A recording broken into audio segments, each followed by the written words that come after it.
Pirate and me buddy.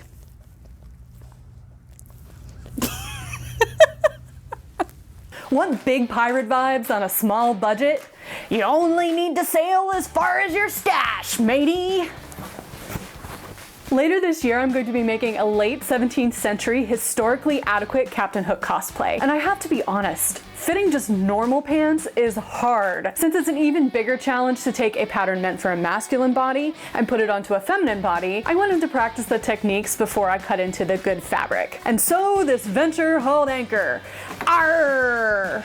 Hey y'all, Jackie here, and welcome to Fantastical Follies. This is definitely going to be a learning experience and definitely going to turn out flawed, so I didn't want to spend a lot of money to make this shirt and breeches. I decided to raid my stash for fabric. Low cost and stash busting, my two favorite things in a project. The pattern. There are very few late 17th century patterns out there, especially for masculine wear. And in my frantic search for something, I came across this simplicity pattern. While it uses totally modern techniques and is based on modern pattern sizing and ease, the designer took a lot of care to get the silhouettes correct. It's a good starting point. The ultimate goal is to use up as much stash fabric as I can. For the breeches, I'm going to be using some green quilting cotton left over from making these stays. And for the shirt, let's go back in time a bit. Do any of you recognize this fabric? Look familiar? Maybe this will jog your memory. The other night, I noticed that the front skirt had way too much fabric in it compared to the back skirt. Gown skirts front, cut to, not on fold. Guess what I did? I cut them on the fold. Now, I have two 53 by 30-inch panels of fabric left over. I think that I have enough that I might be able to make like a black pirate shirt out of it. That's right, my friends, it's the leftover skirt fabric from my Bowie gown. I'm gonna do what I said I was going to do in that video. I'm really excited. I didn't think I was gonna get to this so soon, but I'm gonna do it. I have cut out the pieces for the pattern for the shirt. Now I've cut out a size small. My chest measurement is actually on the upper side of the medium, arguably into the large, but I know better. This is a men's pattern. I mean, I'm wearing a men's medium shirt right now and it's pretty baggy on me. I think that this is going to be a fairly forgiving pattern, and I want to see what my proportions are in conjunction with the actual proportions of this so that I know moving forward doing the more tailored parts of this pattern in other videos, how I'm going to need to adjust it, because I don't know. I am completely in the dark right now. I am going to use the extra small cuff because I held it around my wrist and it was much too big. I think that the small cuff is going to be even bigger, and I don't want a huge cuff that like slides up here. It would drive me nuts. It is a little weird. It's got like the gussets are worked into the sleeve already. It's kind of funky looking, but in any case, we're going to try it and see. The caveat to that is, as long as I have enough fabric. I should, but I'm not quite sure. So let's get everything laid out and we will figure that question out. Also, is it just me, or is refolding pattern tissue like the most impossible task in the world? Like, it comes out so nice and neat and unfolds so nice, and then it folds back up like this. It is just mind-boggling. If you have this problem, leave me a comment below and let me know, because I can't be the only one.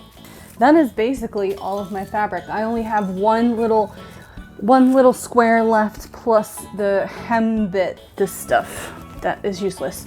But look how close I was with the width of this. Now, I didn't realize that the sleeves had to be cut on the fold, so I don't quite have enough fabric to cut the sleeves out as is, but because this is cut on the fold, this is going to be a huge ass sleeve, so it doesn't matter if I'm going to take, 2 inches off of the width of it, and I'll just cut a gusset. I am going to have to make it a little shorter, about, what's that, 2 inches, but that doesn't bother me too much because I probably was going to have to make it shorter anyway because I have short, stubby little arms. That is the plan. Let's go ahead and get all this cut.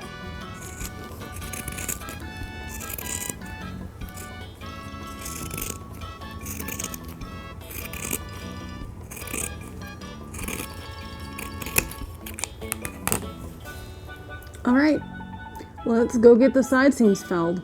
Since I didn't have room to cut out the weird attached arm side like the pattern, I went ahead and sewed the gussets on separately. I continued sewing down the seam, leaving the last few inches loose, and hemmed the edges. Then I seamed and felled the shoulder seams. To attach the sleeves, I sewed 2 sets of running stitches between the notches. I did the same on the bottom of the sleeves, which will eventually be gathered to a cuff. Then, matching centers and seams, I pulled the gathering stitches to fit the sleeve into the arm side and pinned. This, my friends, is why you should never blindly follow a pattern without first testing it out. I hate this. This looks like a graduation robe, not a pirate shirt. But let me tell you how I'm going to fix this. Okay, first thing you should notice is that I've got this pinned here because this is going to be gathered. I need to have this sort of at where I want the top of it to be. The problem is, firstly, that the sleeve is too long. It's like halfway down my arm. Here's my elbow, right? It should be like from my shoulder point to the bottom of my shoulder plus, I don't know, a couple of inches. Let's measure. Okay, I'm thinking about 5 inches here. So we're gonna have to cut off the remainder of that. Boom. Next, the gusset goes down to my waist. So the gusset is way too big. I cut it at about, I think, 5.5 inches. So I'm gonna go down to like maybe 4 inches because I know a 4-inch gusset will work around my shoulder. And then I'm gonna bring this seam up to where it should be ending, which is like right at the base of my armpit. And I think that's at about 8 inches. From here, yeah, 8 inches. So I'm gonna gather the rest of the sleeve up to fit, let's say, like a 4-inch gather here. Now this sucks. I have both of these sleeves sewn already. I'm gonna have to take everything out, but you know what? I wanna be happy with this. I don't wanna have spent all of this time on a shirt that I'm not gonna wear, so it'll be worth it in the end. I'm not working on a particular deadline right now. I'll catch back with you once I've made those adjustments. Here's the fixed gusset.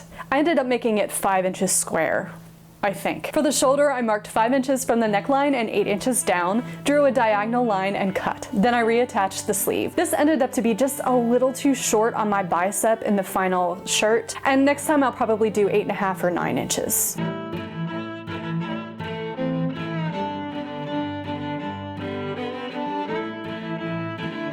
Now it was time to add the cuff. I pinned it to the sleeve and pulled the gathers to fit. Once that was basted, I pinned the facing of the cuff to the other side of the sleeve.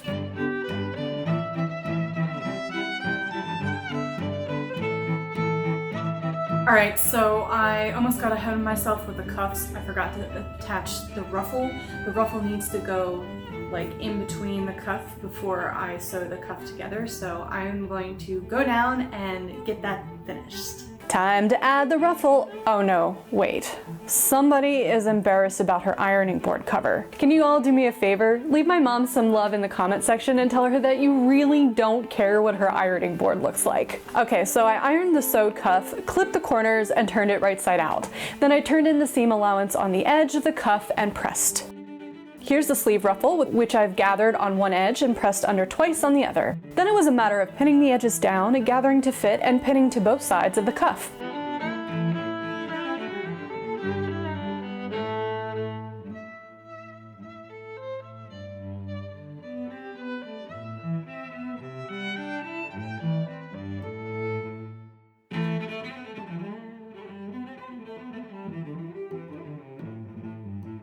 Off camera, I then hand sewed them down.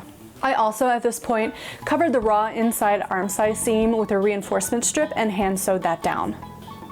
The center front slit of the shirt is reinforced with a strip. I pinned the strip to the center front.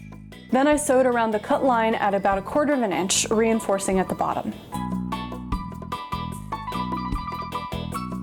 Then I had to snip open the center front.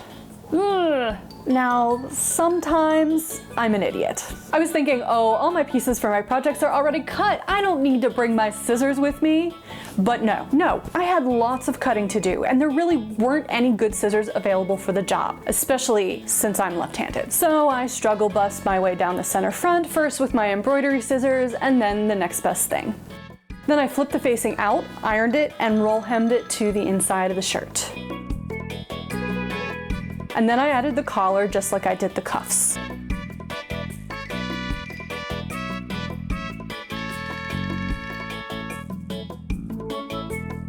And then, because I have a giant roll of this black lace left over from Bowie, I used it to line the outside of the center front slit as well as on the edge of my sleeve ruffles. Snazzy! I came across these buttons in my stash when looking for buttons for my mantua and thought they'd be perfect for this project. I think I've been hoarding them for at least a decade. So these will get sewn to the cuff on one side and I'll hand sew a buttonhole to the other. I also sewed a hook and eye off camera to the center front to close it. Now, onto the pants. Oh! Cutting a mock-up featuring dog.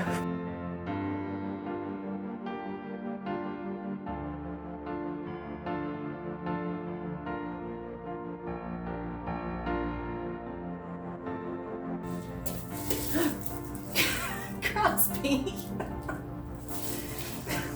What? That's my pattern. No, don't play with it. Oh. Oh. Does he think it smells good? He just went butt up on the pattern, like on the actual pattern. Not the fabric would have been fine, and now there's dog schnitz all over it.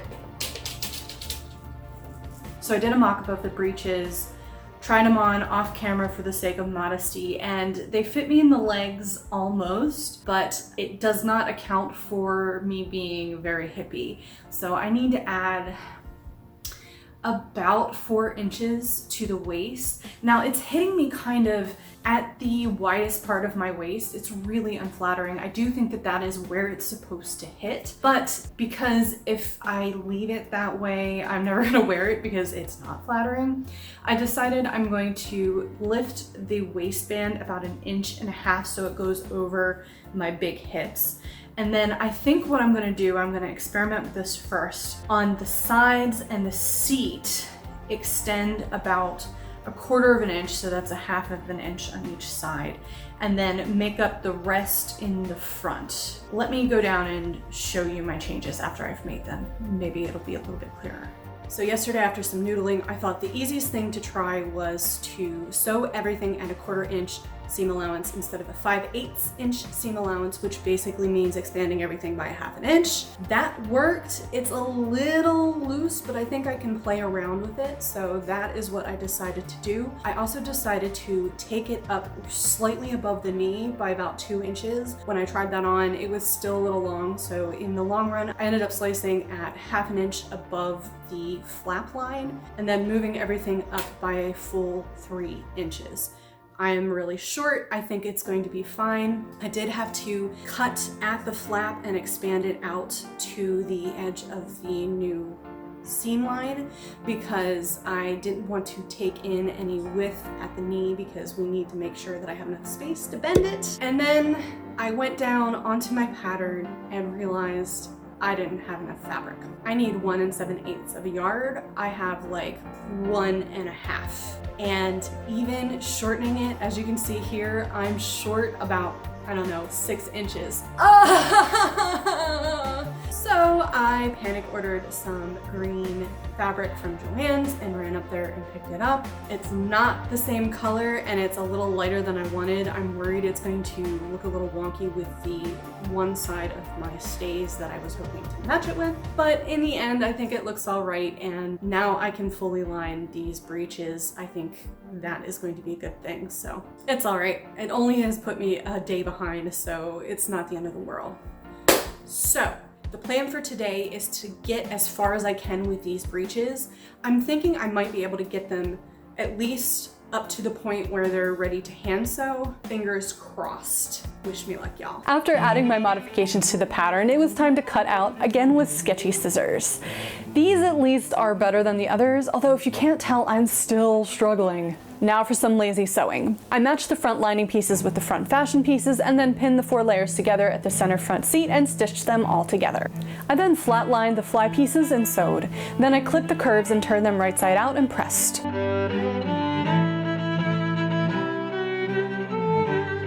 Now for the fall front. Make sure your stitch line is marked here. Then cut the slit. Now with right sides together, place both sides of the fly onto the breeches and sew.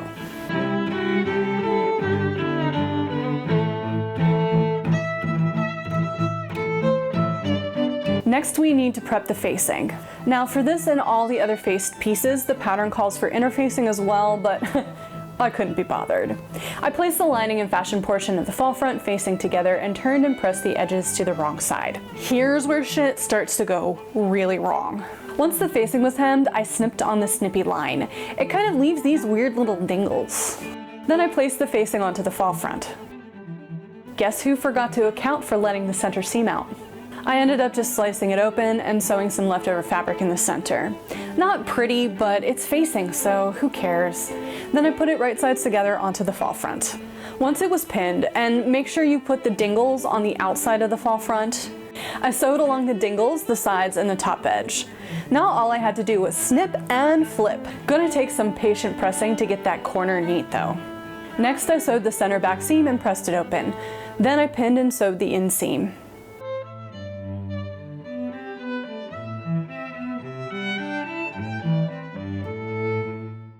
Now we need to deal with the outside of the pants, which is in my opinion very overcomplicated. First I had to turn in the edges of the plackets, but only once. Then pin the entire outside seam of the breeches, stopping at the top of the placket. Then you'll baste the placket closed. See this dot? Cut here. Now, instead of just hemming like a normal person, the pattern calls for using bias tape. Take out the placket basting and then turn the placket right side out. Then take the bias tape and pin it 3/8 of an inch away from the bottom seam, but leaving the first and last ½ inch free. Then sew the bottom edge. Irony of ironies, it is now after Christmas and my folks got me these gorgeous left-handed shears. Shame that I've cut out pretty much all of my project. Oh well, trim down that excess. Like butter. Once that's done, you turn the tape to the inside and sew it. Why? Why? What is the point of this except to completely waste my time? All right, I'm just about done with these breeches. All I have to do is put on the waistband and sew the buttons and the hooks and eyes. But before I did that, I decided to try it on, and it's a good thing I did because there was some weird stuff happening in this area right here. I went ahead and I pinched it in until it sort of looked better, and then I had it up here, and we decided that really still did not look good, even though that's a little bit more comfortable for me. And now it's back at the widest part of my hip. Not great, but it looks better, and that's really where it's supposed to be. So we're just going to deal with the awkward placement and go ahead and get this finished up. Okay, so basically what's happening here is something that I should have anticipated and did kind of anticipate, but had no idea how to fix because I've never made a pair of masculine pants for my feminine body. In other words, I gotta take the space out for the junk. This was not something I could easily film, so if you are trying to do this, I highly suggest doing a full mock-up and experimenting with that before you cut out of your fashion fabric. I was pinching and pinning in weird spots, and that's really the only way I knew how to fix it. If anyone has any experience with this and can share any insights, please leave a comment and let us know. I did all of the adjusting at the center front and basically just took in some wonky donkey darts to get it to look the way I needed it to.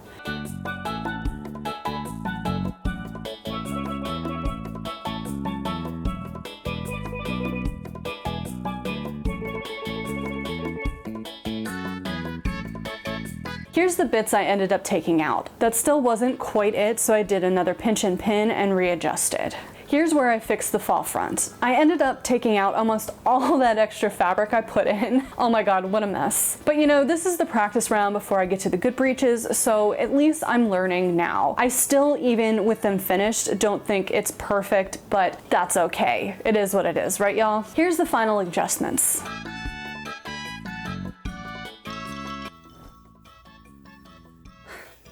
With the hard bits out of the way, we can move on to the fun part.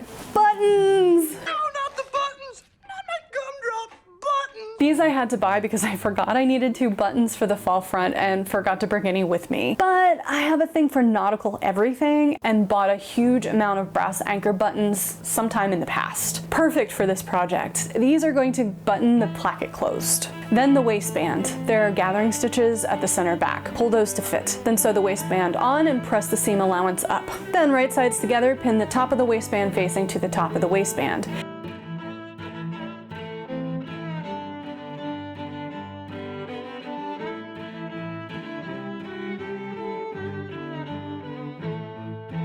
sew it, iron it, flip it around, and hand stitch the hem of the facing. The last thing to do was sew 2 skirt hooks and eyes on the fly. That sounds really weird. And she was finished. If you made it this far, thank you so much. I appreciate each and every one of you for taking the time to hang out with me today. If you've enjoyed this video, please consider hitting that like button or subscribing if you haven't. These small things go a long way toward getting my weird little channel seen and help the algorithm know what videos you like to watch. All right, y'all. Let's go chase some seagulls.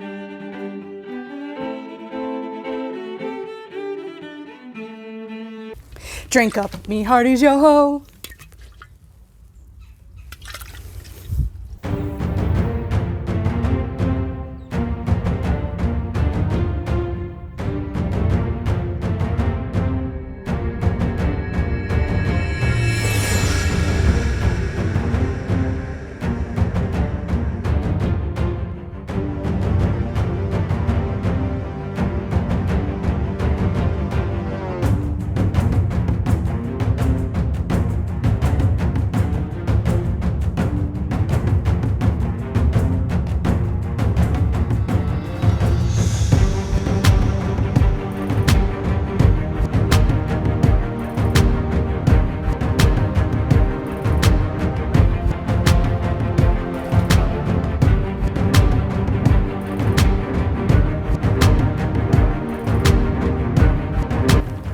Pirate and me buddy.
Coconuts.